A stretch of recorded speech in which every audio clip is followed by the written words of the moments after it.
Welcome, everyone, to another session of the End Time Study, session 34. And today is October the 3rd, 2023. You should have two handouts. One from last session that says session 33 and 34 that has the clouds and thief and trumpet columns side by side. So we'll get to that pretty quick. We did the trumpets the previous session, and we'll do the clouds and the thief tonight. These are all just three different aspects, different ways of describing the return of Christ, things that are connected to it. But I wanted to start with a quote from Sir Isaac Newton. Many consider him the greatest scientist of all time. Certainly he would be at least on Mount Rushmore of great scientists. 350 years ago, he was so far advanced of anyone of his day. Brilliant man. And he also loved studying Bible timelines. So he had such a mathematical mind, and he started applying that to the Bible. And here's one quote he said: "About the time of the end, a body of men will be raised up who will turn their attention to the prophecies and insist upon their literal interpretation in the midst of much clamor and opposition." He said that 350 years ago. And by his calculations, the return of Christ would be in 2060. So, we're almost there. And he worked that out 350 years ago. And I would like to be one of those body of men that are raised up. And then he said this at the end of his life, and this is the attitude we should have as Bible students. I feel this way regarding prophecy. So at late in his life, he wrote, "I do not know what I may appear to the world, but to myself, I seem to have been only like a boy playing on the seashore and diverting myself in now and then, finding a pebble smoother than the others or a shell prettier than the ordinary, while the great ocean of truth lay all undiscovered before me." Isn't that a great quote? So he's considered the greatest or one of the greatest, and yet he felt like he had just explored and figured out a few seashells on the seashore, the ocean standing out there full of undiscovered truth.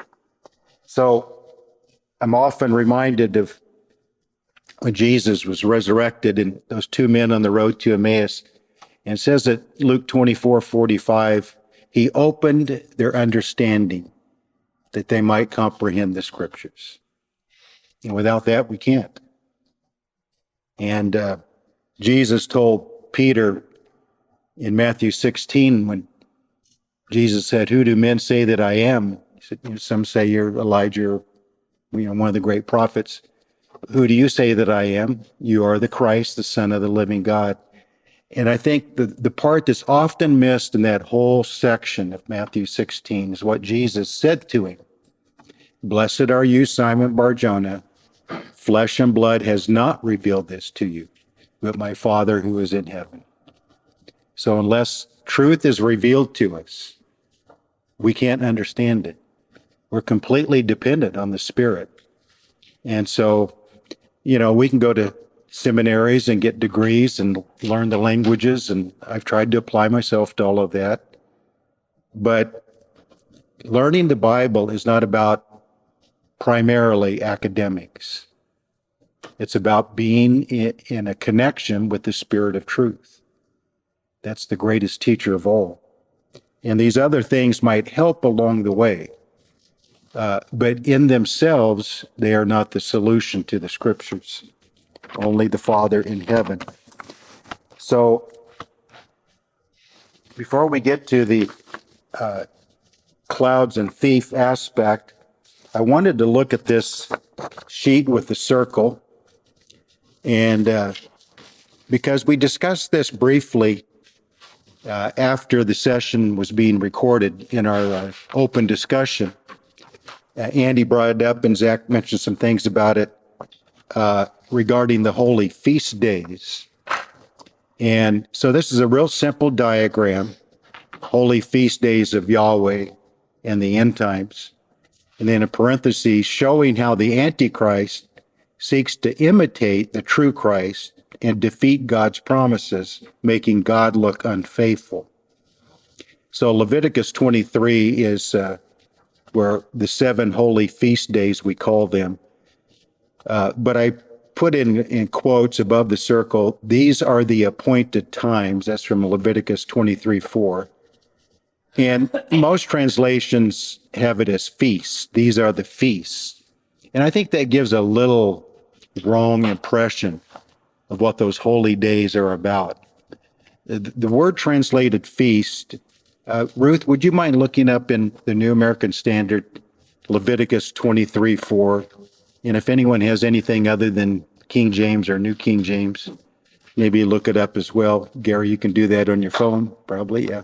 Luke 23:4. I'd just like to see what other translations say, because the King James and New King James translate that Hebrew word moedim, which means it's plural. I-M always means a plural in Hebrew. And more correctly translated, it's appointed times. So the feast, is that what the New American Standard says? Yes, these are the appointed times of the Lord. Yes. And you see in verses 1-4, it's probably said 3 or 4 times, appointed times. And it also says holy convocation. And holy convocation.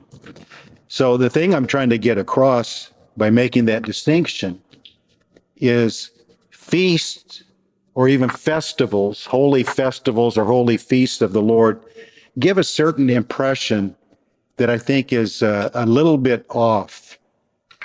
By using appointed times, it changes our thinking to look at those special days as more about a clock on a calendar than it is about a celebration. And we need to get a firmer idea of those 7 holy appointed days of the year. 3 in the spring. I have those, this circle, I have the first month and then the 7th month. There's 3 in the first month. There's 3 in the 7th month. And then there's 1 in between, which is Pentecost. But God divides the year in half. And he places 3 big ones in the early spring, and we say those are connected with the first coming of Christ. So in that first month column on the right, these have to do with Christ's first coming. So on the 14th day is the Passover, and then the first day after Passover, first day of the week, the first Sunday after Passover is first fruits. And people kind of misunderstand the calculations a little bit. It's really from first fruits that you count 50 days to get to Pentecost. Normally we say 50 days after Passover. It's really close to 50 days after Passover, but it's from first fruits. So first fruits is always on a Sunday. Pentecost is always on a Sunday because it's 7 Sabbaths and plus 1 day. So those 2 of the 7 are always on a particular day of the week, Sunday. And I bring that up as often as I can because in light of our Seventh-day Adventist neighbors and other people who want to try to make the case that gathering, assembling, worshiping God on Sunday is worshiping the sun god, some kind of pagan connection. But if you can simply point out that God chose Sunday for 2 of his 7 holy days, and Sunday is the only day of the week he chose for 2 of them. The other 5 are a date on the calendar, so they will change each year which day of the week they're on. but the two that stay the same day every time are on Sundays, first fruits and Pentecost. And then the 15th to the 21st is unleavened bread of the first month. So in smaller, underneath that, Passover and first fruit speak about the death and resurrection of Christ. So that's in the spring. Now over in the left column, the seventh month, we normally say that has to do with Christ's second coming, and I think it does. The first day of the seventh month is trumpets. We dealt with that last session. Yom Teruah, the day of noise, the day of shouting. The 10th day is the day of atonement, Yom Kippur. 15th through the 21st is tabernacles. And the reason I wanted to bring this up tonight is because we are right now, tonight, we're right in the middle of tabernacles. We're right in the middle of the 7 days of Sukkot. And so I thought it was timely to deal with this just a few minutes tonight. So here's kind of what we dealt with last week of where do the events of the last 7 years fit on this kind of schedule regarding the seventh month. So I say underneath that trumpets, the seventh trumpet we looked at last week, the great trumpet, the last trumpet, all those trumpet verses we looked at last week, they speak about the coming of Christ. I like to use the word parousia. If you use it enough, people will kind of grab hold of it. Coming has kind of a generic idea. Parousia, which is translated coming, has a very specific idea. It means presence. It means the arrival. It's not the act of coming. There's another Greek word for that, but it's the arrival part of the coming. You have gotten there, and so I like parousia. And one reason I like it in this context, if you turn to 2 Thessalonians, there's something very interesting is laid out in this chapter, among many other things. This is such a great chapter. I've said that I've probably studied 2 Thessalonians 2 more than any chapter in the Bible. And every time I study it, every time I read it, every time I just glance at it, something a little clearer, something a little better comes out to me. And it's such an important chapter. And so on this handout, I say that the parousia of Christ is at trumpets, which the Bible says it is. Wherever you place the trumpets, that's when he's going to return. And so I make that the parousia of Christ and the resurrection of the saints. And that's 2 Thessalonians 2:1. Now, brethren, concerning the coming, the parousia of our Lord Jesus Christ and our gathering together to him, we ask you. So those two events happen in connection to trumpets. Now, beneath that, before we go back over to the right column, this is kind of what we were asking last week. 7 years earlier, at the beginning of the last 7 years, I think is the parousia of Antichrist. Now, what's interesting, it uses that same word, parousia, down in verse 9, the coming, the parousia of the lawless one. So he has his own parousia.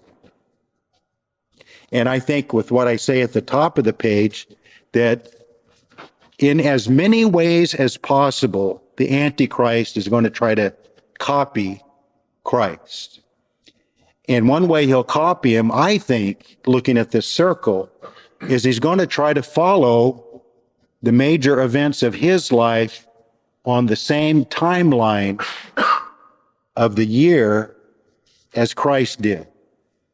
So in other words, I think his parousia will also be in the fall time in connection with trumpets. That's the 2 Thessalonians 2:9. And then over in the right column, that's why I put that arrow there, so your eye will follow over to the right column. 3.5 years later, in the middle of that 7 years, I think is when the Antichrist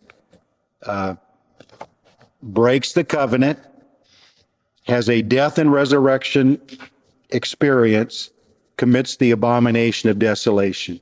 And in my mind, they are in that order. He breaks the covenant. There's a major pushback by Israel, among others, maybe. That might be the time he's killed. He comes back to life.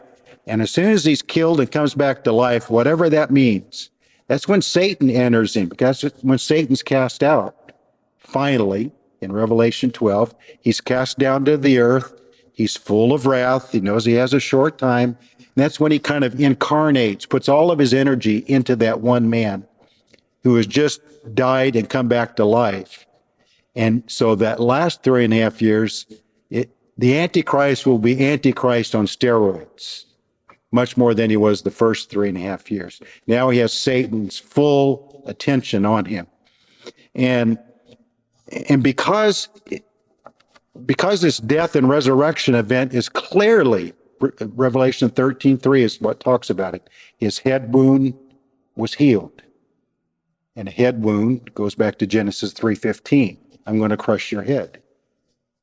And what he's going to show in that death coming back to life event is, you might crush my head, but I'm able to come back to life. I've defeated you. So because it's kind of a way of both imitating Christ and overcoming Christ, I put it at the same time of the year as Christ's death and resurrection. I really am becoming more convinced that the Antichrist is going to try to follow as closely as possible everything about Christ, including the timing of events. And so I put in parentheses, will he seek to undo Genesis 3:15 at Passover? That would be the obvious time he would have this death and resurrection event, at Passover of the year. And that would fit on the circle of time, that fits very nicely into 3.5 years. His parousia is in the 7th month, go around the circle 3.5 times, you come to Passover in the 1st month. And the Bible is clear that he breaks that covenant, commits the abomination in the middle, 3.5 years in. So there's a reason why the Bible keeps using 1,260 days, 42 months, 3.5 years, and all of that, is because in our Gentile minds, we don't immediately grab onto this. But in a Jewish mind, they would immediately grab onto, well, that's our year. That's our Jewish year times 3.5. But they would see it as that circle of a calendar. And so that they would immediately be able to grab onto this idea of, okay, he shows up here, 3.5, and then he dies and comes back to life, and then 3.5 more. We go down to back to the left column, 3.5 years later, 2 Thessalonians 2:8 is the victory over the Antichrist. So in 2:8, what's interesting about this verse again, the lawless one will be revealed, whom the Lord will consume with the breath of his mouth, destroy with the brightness of his coming. There's parousia again.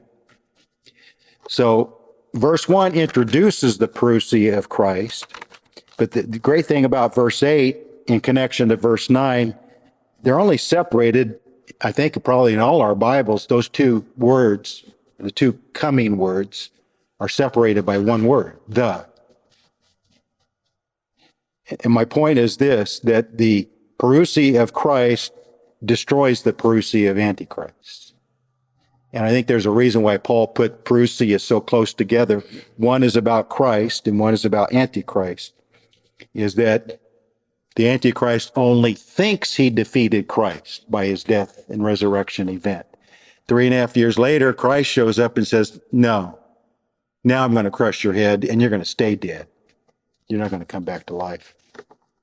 So, I don't know if Zach would be here tonight. I'll send it to him or somebody give it to him, but This is kind of one of his main questions too, is where might all these events fit on a timeline like this? I think this works. And then underneath on the left-hand side, and I know some of this is surmising, but to me it fits, that trumpets is the return of Christ and our resurrection. The Day of Atonement, which comes right after that, I think very well might be the salvation of Israel. And then Tabernacles, which closes out the timeline year of these holy days, is 7 days, but on the eighth day, and that's where Jesus quoted in John chapter 7, on the great day of the feast, that's the eighth day, Jesus cried out, "If anyone believes in me, out of his belly shall flow rivers of living water." And the eighth day of Tabernacles, the Jews pour out a libation, an offering of water. And Jesus was just grabbing onto their practice and said, no, it's not in that ritual act of you pouring out water on the eighth day and you come out of your booze and you celebrate and you have a big party. That is a picture of the millennial, but I am the living water. And the Spirit will bring up in you rivers, bellies of living water, spiritually. So anyway, the eighth day of Tabernacles, which was their day they came out of the booze and rejoiced and they had a big party and everybody celebrated, the Jews then kind of grabbed hold of that day, and that's when a lot of their weddings would be, because it was just naturally everyone was together, a big day of rejoicing. Let's have a wedding. So it kind of became connected with the idea of marriage. And so I put a question mark, because of course I'm not sure, that the order of things, the trumpets is his return and our resurrection, and then the Day of Atonement is the salvation of Israel, and then once that is done, Tabernacles, there's the wedding. And things are getting set in place. I also wanted to say a few things about those extra 30 days and 45 days at the end of Daniel. I brought this up before, but just maybe to repeat it a little bit. So let's turn over to Daniel chapter 12.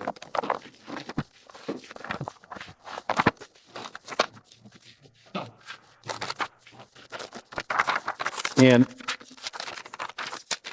I think I give two possible answers. I think either one works as a simple solution. Daniel 12:11, from the time that the daily sacrifice is taken away and the abomination of desolation is set up, there shall be 1,290 days. Everywhere else in Daniel and Revelation, it's 1260. But here it's 1290. So there's two possible solutions.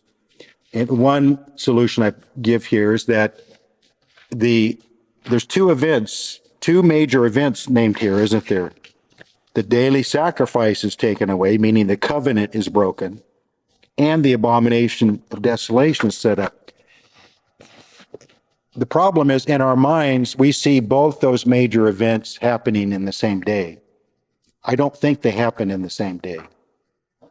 The scenario I see is that he breaks the covenant first, causes an outrage by the Jews and maybe other nations. And it's during that 30 days that his death and resurrection event, and then the abomination of desolation. So I'm surmising that the 1290 might be 30 days before the middle. In other words, an earlier starting point, but the same ending point is 1260, because 1290 would be the breaking of the covenant, and then 30 days later is the abomination, and then from the abomination is 1260. So the 1290 and 1260 are actually the same ending point with 30-day earlier starting point for one of these two events. So I think that's a real possibility, because I guess both of those events could happen in the same day, but both of them are so major that I think there's a little bit of gap of time between those two events. The other possible solution is much simpler. The Jewish calendar year is 360 days. It's 30-day months. So they're based on a lunar year. So about every 3 years, it's actually 7 times in 19 years, I think it is. But about every 3 years, they have to add an extra month in to catch up to real time, to solar time, or else their seasons would be way off and all of that. It's kind of an odd system if you think about it. Okay, about every 3 odd years, we have to add an extra month to catch back up. So the 1260 might be just simply talking about regular 30-day months, 3.5 years on a Jewish calendar. But within that 3.5 years, or that 1260 days, you're going to have to add an extra month in there, an extra 30 days. So this may simply be saying, yes, 1260, but in solar time, in exact time, it's 1290 days, not 1260. So those are just 2 things for you to think about. Then I mentioned the 1335 because we went through the judgment of the sheep and goats in Matthew 25. That could be when that's finished, because once that judgment is finished, and then all Israel is saved and the saints are resurrected, then that might be like the official start of the millennium. Like, okay, it started when he came back, but he had a bunch of stuff to get done. It might take a couple of months, to work through before, okay, now we're settled, let's start the millennium. So I think 1335 doesn't need to be really mysterious. I think in our minds, we start thinking of all the big things that have to be done for him to set up his government, get things going, get that judgment of sheep and goats taken care of, defeat his enemies.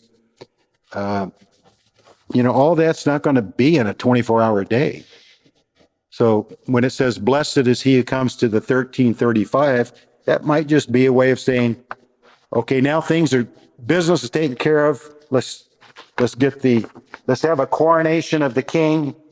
Let's get the government in place and officially start the millennial. So think about that.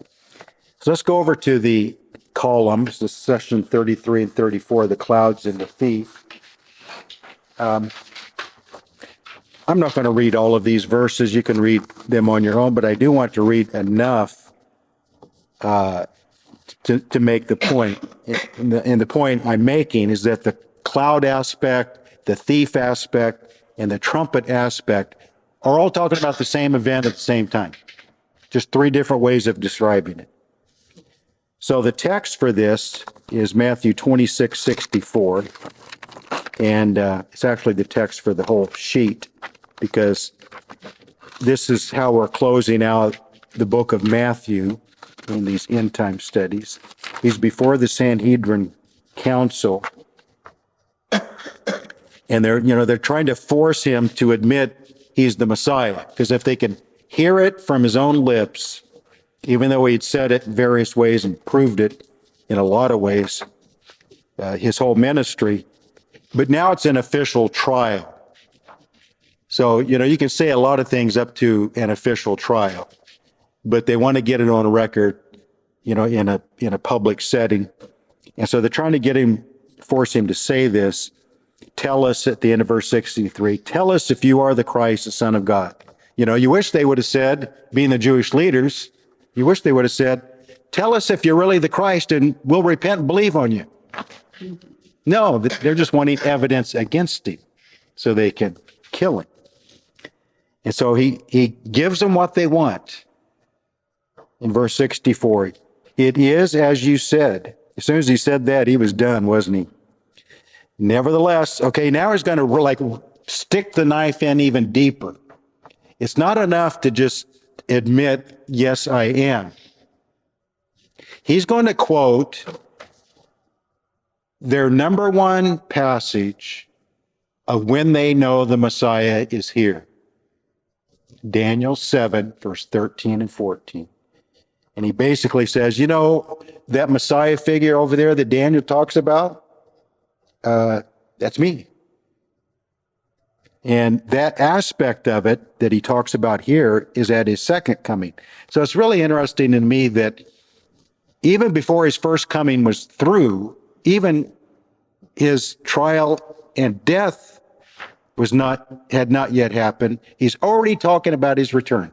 That's how important it is in his mind. So he says, "It is as you said, nevertheless I say to you, hereafter you will see the Son of Man sitting at the right hand of the power and coming on the clouds of heaven." So let's go over to Daniel 7. Daniel 7. Here's what he's referencing. And by saying what he said there in Matthew to the Sanhedrin, they knew exactly what passage he was referring to. And he knew they knew. That's why he quoted it. Daniel 7:13, I was watching in the night visions. Behold, one like the Son of Man coming with the clouds of heaven. I mean, he just pretty much quotes it. He came to the Ancient of Days that brought him near before him. Then to him was given dominion, glory, and a kingdom.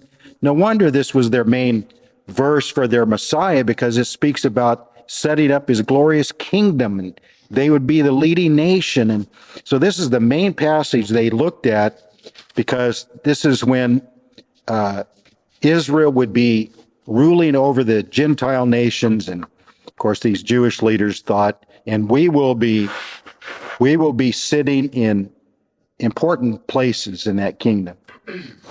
And then it goes on to talk about the kingdom shall not be destroyed or ever pass away. So when Jesus referred to that, his doom was sealed. Let's read a few of these Old Testament verses just for fun, because as I say almost every time, always look for the Old Testament roots or foundations for New Testament terminology. And so Deuteronomy 33 and 26, and even though I wrote it here in quotes, cloud rider, I want to show you why I wrote that. How that in the Old Testament, God, which would be the visible expression of God, is the Messiah. So the Messiah in the Old Testament is described as the cloud rider. And I really like that descriptive phrase. Deuteronomy 33 and 26, some of the last words of Moses. There is no one like the God of Jeshurun, which is a kind of a nickname for Israel, who rides the heavens to help you, and in his excellency on the clouds. So in ancient cultures, the most powerful god, if they had multiple gods, would be the god of the storms, because that was a real scary major. They needed him for rain, it scared them because of the lightning and thunder, it would flood. So the god of the storms was like, the real macho god. And so God is applying that to himself. All of you pagan people out there, you have your god of the storm that you say is the strongest of all gods. Well, you're going to find out I'm the real god of the storm. I ride on the clouds. It's almost like he's surfing on the clouds. You just kind of get this picture. And then let's look at Psalm 68 and verse 4. Sing to God, sing praises to his name, extol him who rides on the clouds. Just a exciting, beautiful picture it draws. By his name, Yah, shorten the name of Yahweh, and rejoice before him. And then Psalm 104, verse 3.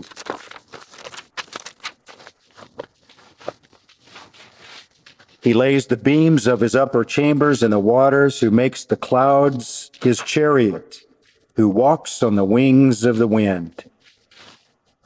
So you're getting this idea, putting all these Old Testament verses together, that the Messiah is the cloud rider, who's the God of the storms, the lightning and the thunder. He has the power of the heavens.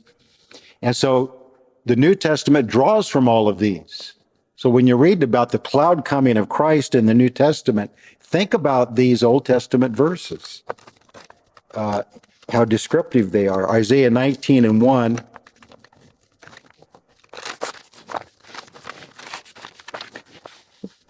The burden against Egypt, behold, the Lord rides on a swift cloud.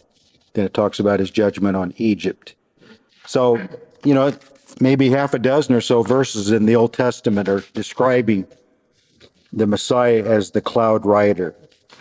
But I want to look at two main verses on this list.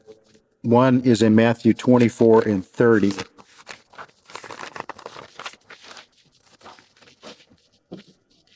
So we've looked at this passage so many times, verses 29-31. It gives us the time setting immediately after the tribulation. Then it gives the cosmic signs in the heavens. And then verse 30, then the sign of the Son of Man will appear in heaven. Then all the tribes of the earth will mourn, and they will see the Son of Man coming on the clouds of heaven with power and great glory. And the reason this idea of the cloud aspect is important is because most of the time in a pre-tribulation belief system that he's going to come before the tribulation and take the saints to heaven for 7 years, is the idea is painted, he only comes to cloud level. All these cloud verses. He only comes down to cloud level, and then we go up to meet him, and then he goes back to heaven with us for 7 years. He doesn't come all the way to the earth. Well, this talks about his cloud coming in verse 30 as being immediately after the tribulation of those days. So, it paints a good picture if you say, well, it only says he comes to the clouds and then he doesn't come all the way down yet. Well, if he doesn't come all the way down in his cloud coming, then he doesn't come all the way down after the tribulation, because this places his cloud coming in that time setting. And everyone says he comes all the way to the earth. So just because it says he's coming in the clouds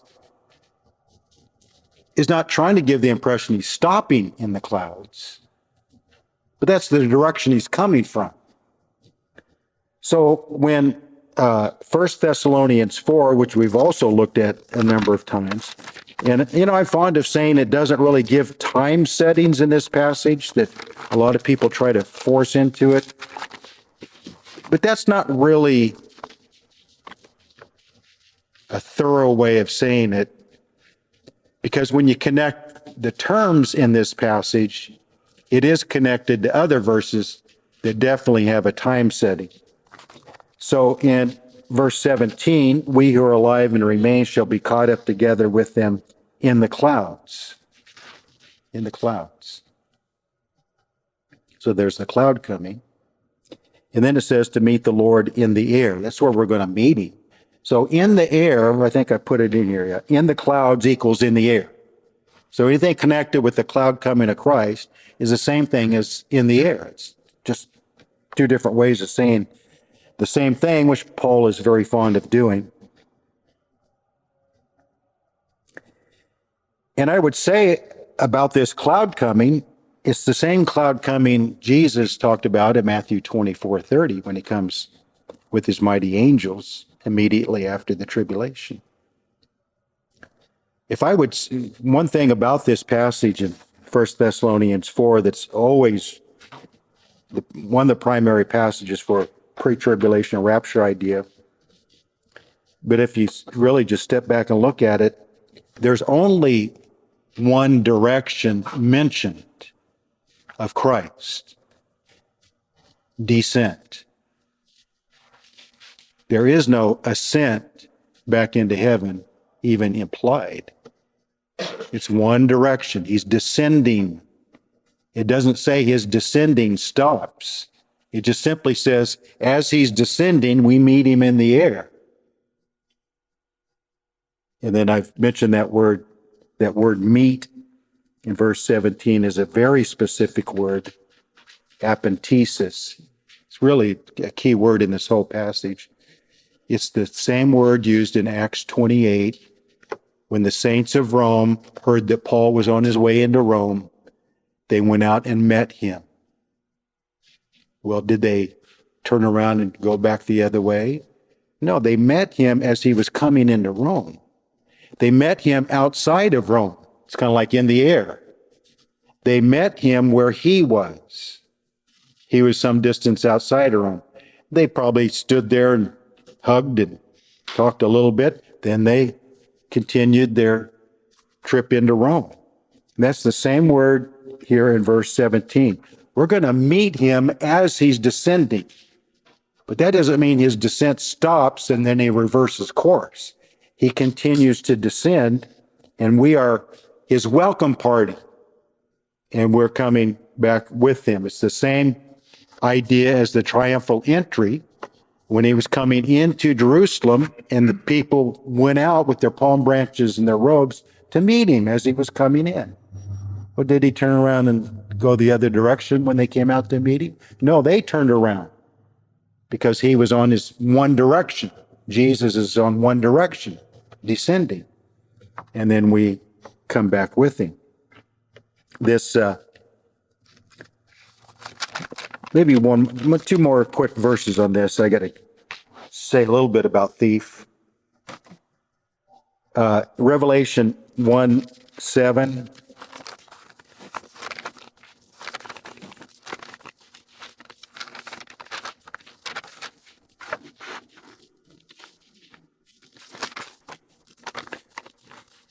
So I would tie two verses together to make a real simple argument.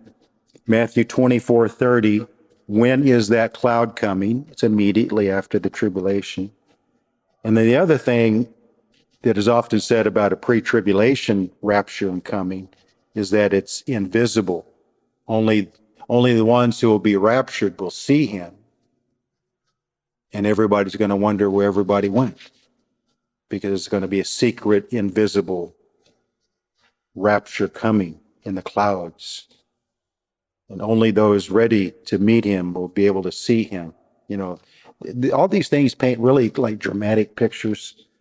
Problem is that picture is not described in the scriptures. Revelation 1:7, behold, he is coming with clouds, and every eye shall see him. Oh, he's hidden up there in the clouds, and no one's going to be able to see him. And the saints are going to meet him in the clouds, so it's not visible to the rest of the world because it's kind of hidden in the clouds. You read a verse like this and you think, well, it says every eye shall see him, even they who pierced him. So at this point, Israel's still lost. There's lost nation of Israel is able to see him. All the tribes of earth are going to mourn because they're going to see him. Why would they mourn if they can't see him? They're going to mourn because everyone's gone. They don't know where they went to. That's not what it's trying to describe at all. And may as well read real quick Revelation 14 on the list. There are two harvests mentioned in the book of Revelation, and they're both in chapter 14. So way, toward the end of the book. The two harvests are in verse 14 through 16. Then I looked, and behold, a white cloud. There's a cloud coming way here in chapter 14. And on the cloud sat one like the Son of Man. There's Daniel 7 again. Having on his head a golden crown, his hand a sharp sickle. Another angel came out of the temple, crying with a loud voice to him who sat on the cloud, thrust in your sickle and reap, for the time has come for you to reap, for the harvest of the earth is ripe. So he who sat on the cloud thrust in his sickle on the earth, and the earth was reaped. There is the rapture right there, the resurrection and the rapture. Revelation 14 through 16. That's the only description of the rapture and resurrection in the book of Revelation. And it's down here in chapter 14. When the seals and trumpets have gone through their course, the bowls of judgment getting ready to go through their course. And then the second, so that's the wheat. Earlier in the Gospels, we talk about the wheat and the chaff. Revelation 14 through 16 is the harvest of the wheat. And then 17 through 20 is the harvest of the chaff. They're gathered for the purpose of judgment. Another angel came out of the temple, which is in heaven, he also having a sharp sickle. Another angel came out from the altar who had power over fire. He cried with a loud cry to him who had the sharp sickle, saying, "Thrust in your sharp sickle and gather the clusters of the vine of the earth, for her grapes are fully ripe."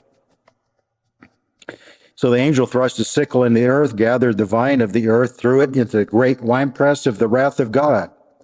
So that's the harvest you don't want to be part of. And the winepress was trampled outside the city. Blood came out of the winepress up to the horses' bridles, 1,200 furlongs.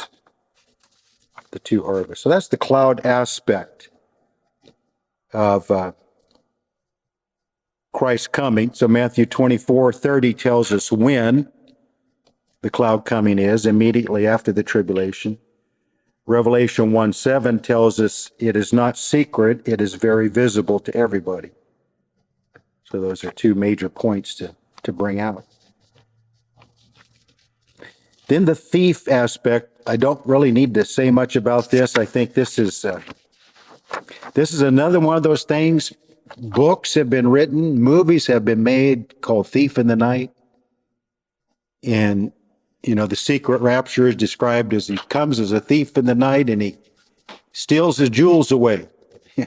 And again, it sounds really dramatic and it sounds exciting and all of that kind of thing. But you look at the thief aspect, for instance, 1 Thessalonians 5, you really don't need to read beyond this to understand why is his return described as a thief?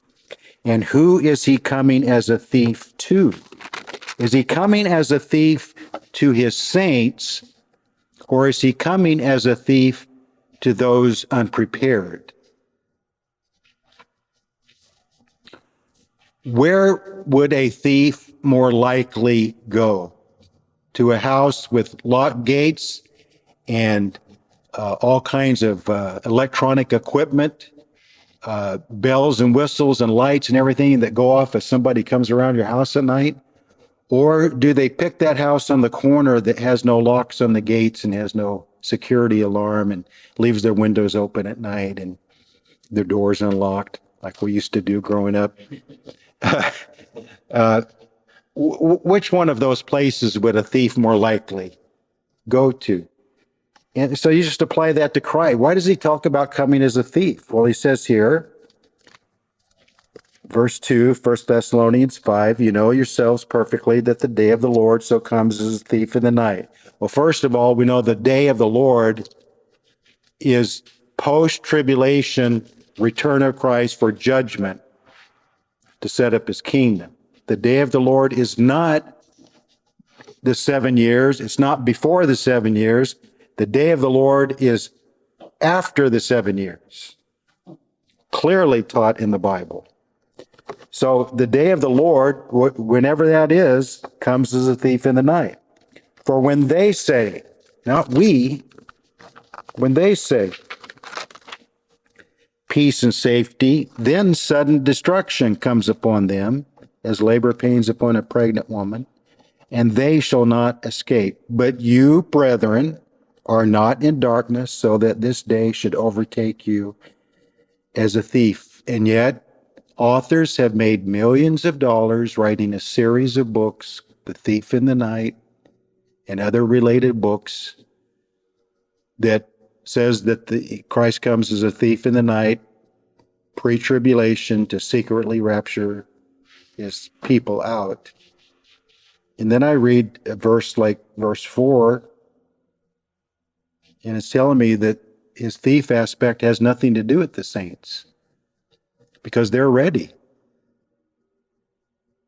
If we go back to Matthew 24, the first verse in that column, Matthew 24 and 43 and 44. So let's look at the red letters. See what the red letters say about a thief coming. 43, Matthew 24:43. But know this, if the master of the house had known what hour the thief would come, he would have watched and not allowed his house to be broken into. So the thief is not going to break into the house that's prepared for the thief. The thief comes to the one unprepared. Therefore, you also be ready, for you, the Son of Man is coming at an hour you do not expect. Let's just read these couple of passages in Revelation, and we'll close out. Revelation 3. This says it as clear as any place in the Bible. Revelation 3 and 2. Be watchful and strengthen the things which remain that are ready to die, for I have not found your works perfect before God. Remember how you have received and heard. Hold fast and repent.